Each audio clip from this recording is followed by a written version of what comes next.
Hello, my friends. It's Andy over at the COVID-19 live TV show and the Facebook live TV show. I was trying a little bit experiment there. I was going to play one of the intros and then go right into the next intro because over the next couple of weeks, I'm going to be transitioning a couple shows into one and then renaming my show. Still working that out. I'm pretty sure it's going to be the Andy Falco Show, but it's just there's going to be just a transition. It's going to reduce my work down a lot, and I believe the COVID-19 stuff is going to really be winding down. So what I'm more focused on is what's going to happen as we are reopening. We got a lot of states that are already open. Things are happening. I know that in places like Tennessee, they're already open up some of the honky tonks over there, and you got Texas and Florida opening things up. LA is not. They say they're not going to open up until July or until there's a cure.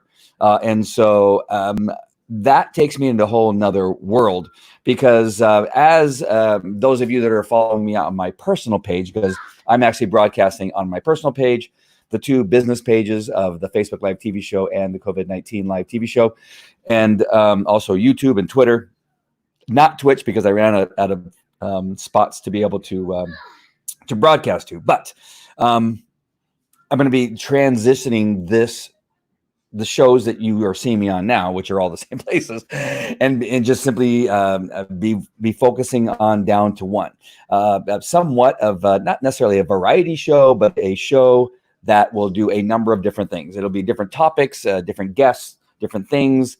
And I think based on the feedback from getting from a number of people on a whole bunch of issues that they're looking forward to it. So I just want to give you that first announcement. This is probably going to be a very quick show because I called it the Saturday Night's All Right for announcements just because it's Saturday night. And I think it's all right to give you some of these announcements. So we're going to be transitioning, probably winding down the COVID-19 show, but because again, I think it's necessary to move on to the next phase.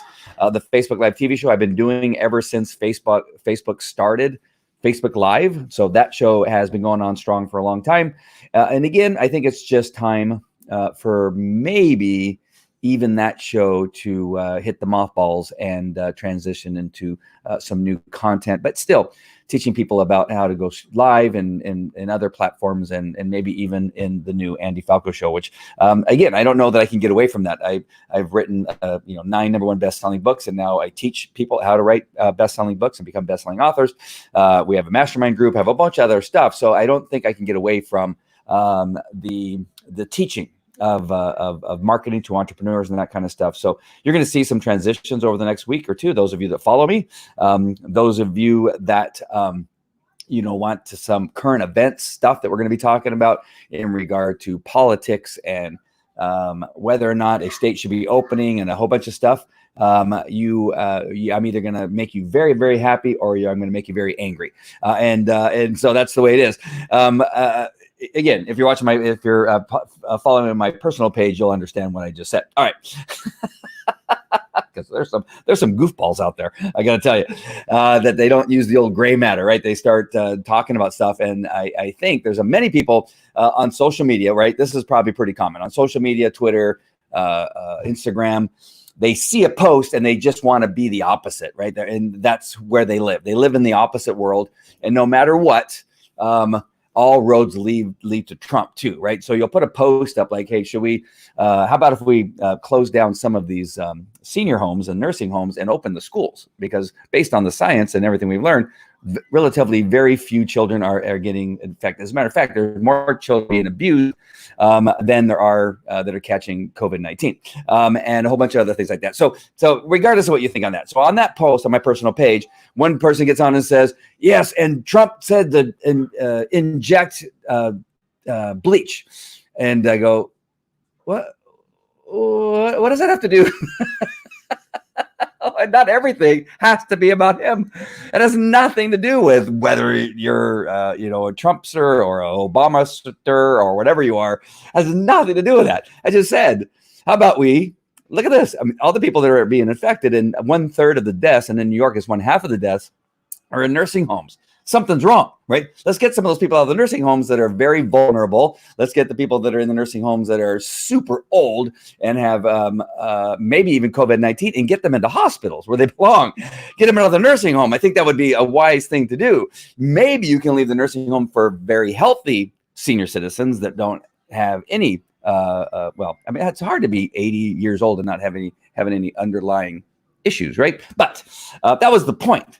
Because on the other end of the spectrum, we have children that are being homeschooled and abused and seeing spousal abuse is up. It's like markedly up. Suicides are up. Drinking's up. Use of drugs is up, right? This is all happening in the home. Now, if we could get everybody back to work and get children back in school because they are the least vulnerable, it's down to like the 0.001 as far as percentages are, which nothing else in regards to children is that low, right? There's way other things that are harming children that are a very high percentage. And so it's kind of goofy how people react. And that the only thing that they go to is, your shirt's red. How dare you? Like, okay, nice comment, a nice comeback. It's like, oh yeah, well, your dad's, smokes pot, whatever. So that's kind of, I have a feeling based on what I'm planning to do on my show is to speak my mind, to speak my heart, bring a lot of experience to what I've experienced as a police officer, law enforcement officer. I'm recognized as a court expert and testify, at least I have over the years, I've testified in about 5 or 6 federal and state courts every month over the last 10 years that I've been doing that.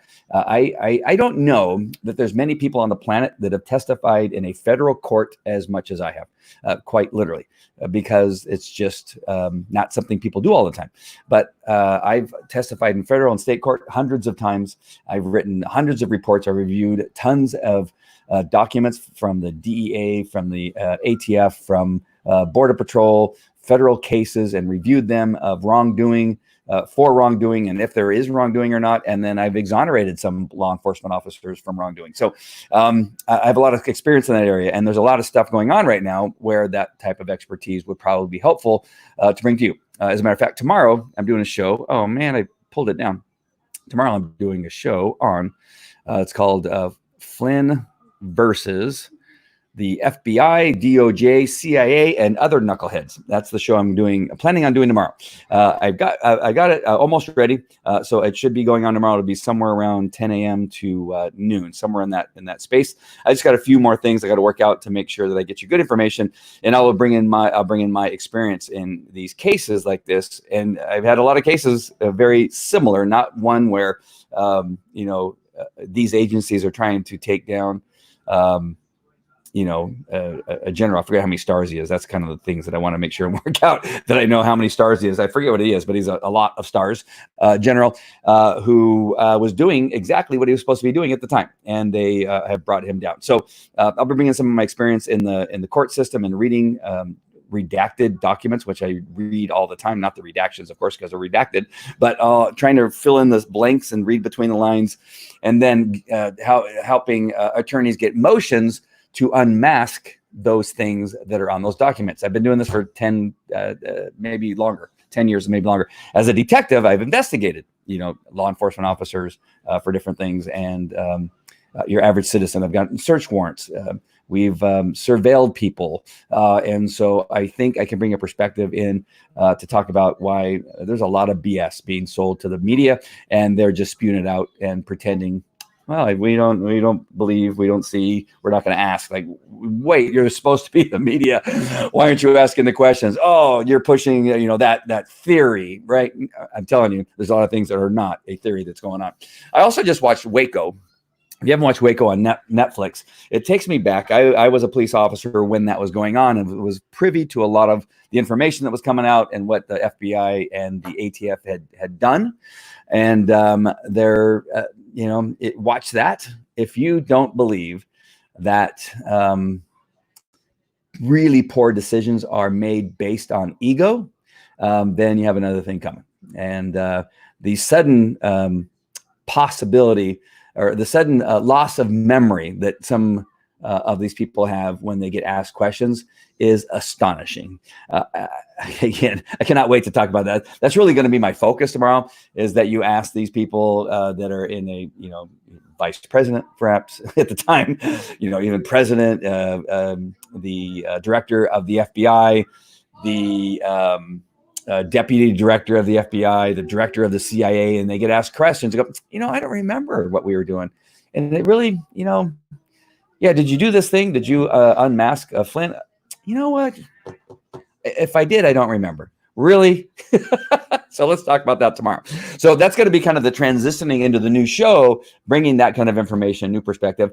One of the other things I want to talk about before I get off this particular broadcast is that one of the things that I hear constantly from people, messages from people and comments from people that say, and you are so brave to speak your mind and actually say what I've been wanting to say, but I can't do that on my social platform. I have a job coming up, and I don't want to say something that's going to cause people to get all riled up. I don't, I'm a network marketer, and I don't want to limit my customer base by putting something on social media that may scare somebody away, or that if I'm a liberal, I don't want to scare away somebody who's a Republican. If I'm a Republican, I don't want to scare somebody away as a liberal, or whatever else is out there. All these other nut things that people are. Right. And so it's like I like watching your post because you're saying what I want to say, but I can't. And I go, oh, why can't you? Right, that's one of my responses. Like, why not? You type this message pretty good. Why can't you type that same message out on your thing? Well, because I'm in the MLO business. I'm whatever, and I can't do it. But I appreciate that you do, is what they say, and that's one of the reasons why I follow you, is what they write. And I've gotten messenger messages, text messages, phone calls, emails from people saying, hey, I love what you're doing. I wish I could do that. And I still go, I don't understand why you can't do that. I have been shut down on Facebook, but that was for a CBD post back in the early days of CBD becoming more prevalent in our world. And my account did get shut down for 30 days because of a post talking about CBD, that I was talking about illicit drugs. That was the reason I got shut down. I go, I'm not talking about illicit. It's actually illegal. And I sent them all the transcripts, all the laws, all the everything that showed that it was now legalized with the Farm Bill. And they just said, well, no, it's an illicit drug, and we're not going to allow you to. We're closing down your account. And I fought and fought and fought, and suddenly one day it was turned back on. And so I have experience with that too. So that's not a big deal. Hey, Lynn, nice to see you. So that's what is to be happening. I just went out of focus there. Sorry about that. I didn't turn off my autofocus. So again, over the next couple of weeks, you're going to see this transition to a new show, new content, more stuff that may ruffle some feathers. I'm going to not hold back. And on the shows, and again, this is where I'm kind of a hypocrite. On my shows, that's where I was actually going. I completely forgot. So in my posts on my personal page, I let it all fly, right? So much that people go, gosh, Andy, I can't believe you said that. I appreciate you said it, but I cannot believe you said that, right? And so, but on my shows, I've been a little bit more careful, because those kind of get sent out a little bit further out and reach a whole nother demographic, that kind of stuff. But you know what? I think it's time to not hold back there either, and to begin to, thanks, Lynn, and to, nice to see you too, and to kind of let her fly, let some things fly and bring those out. So again, tomorrow I have a show about Flynn, General Flynn, and the FBI, DOJ, and a bunch of other knuckleheads that are making his life miserable. Let's see, next Tuesday, I think it is, or next Tuesday or Wednesday, I have the Funk Bros on. They have millions of viewers. They're very popular YouTubers, and very, very popular, by the way. And they've contacted me before COVID-19 hit, the quarantine hit, to help them with the filming of a show. And so because of COVID-19, we had scheduled it, I think, for April. And because it was right in the middle of the pandemic, we had to cancel. So we're going to be doing it after, I think sometime in June. I think that's when we decided to do it. And then, but in the meantime, I'm going to interview them on Tuesday or Wednesday. I wish I had my calendar pulled up. I just don't have it. But it's going to be one of those days. And we're going to be talking about how they became YouTube sensations and have the amount of followers that they have, millions of followers. and what their plans are for the future and that kind of stuff. So they should be really good. Hey, nice. I'm glad you did. Hey, Crystalline. Crystalline, I met through the Tennessee Quarantine Chuggers, which is a great group. You've seen me do the panels with the guys that are in that group and girls. We've had girls on before. We've had April and Cara on the shows. And that is a group where you film a video of you chugging some liquid. It doesn't have to be beer. It could be something else. You can have kids chugging some Kool-Aid if you wanted to. But there's a couple really funny characters that I don't think they mean to be funny, but they just are funny people. Christy is one of those people. She shotguns her beer, and it's amazing. And I meant to buy cans of beer today, and I bought bottles of beer.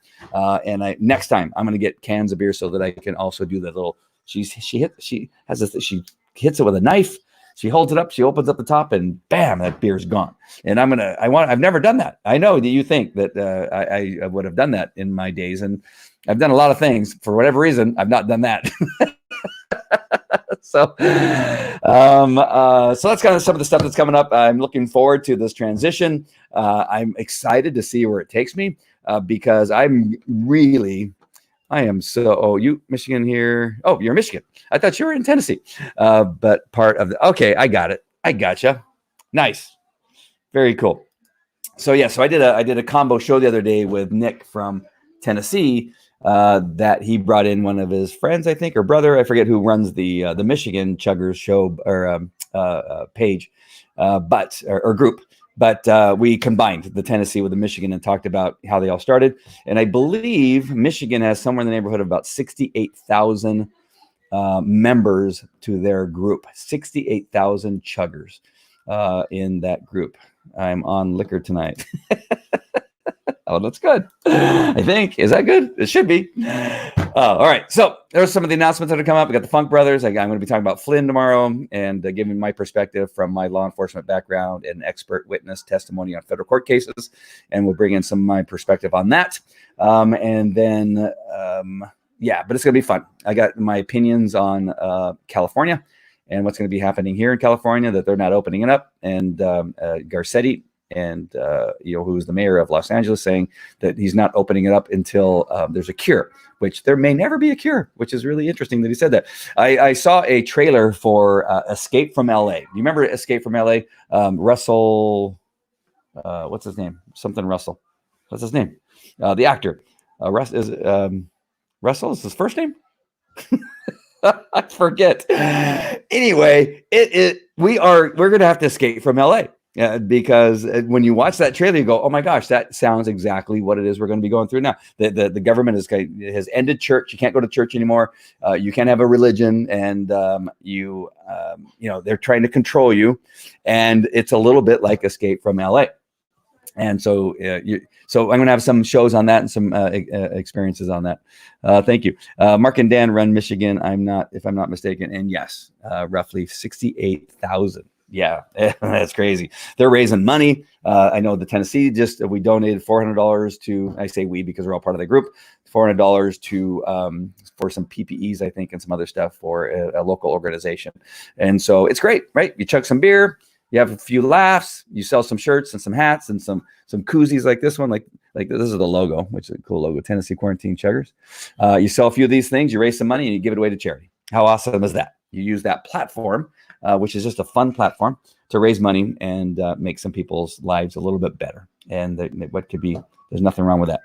I know that they do have to police those groups a little bit because some people get a little bit wacky. But other than that, I think every group on Facebook has some people that are wacky that you eventually have to kick off because they get a little nuts with their comments and their videos and that kind of stuff. All right. So that's what I want to do, is come on and just kind of give you some of those announcements. If you're watching the replay, please comment also as if you're watching live. Just say hi, that kind of stuff.